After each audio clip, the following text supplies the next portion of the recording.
हेई बंधाकोबीर तरकारी बनैबा सी भी बंधाकोबी को न काटिकी चलतु बनैबा।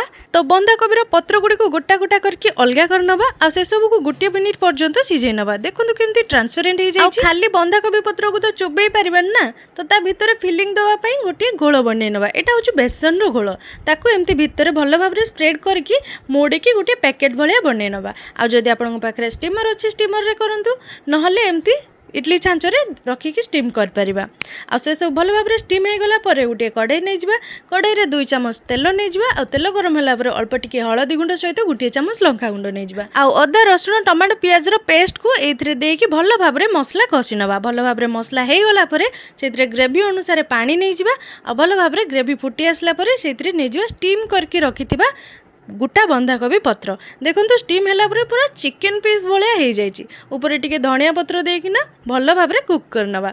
देखो केते बढ़िया देखा जाउछि।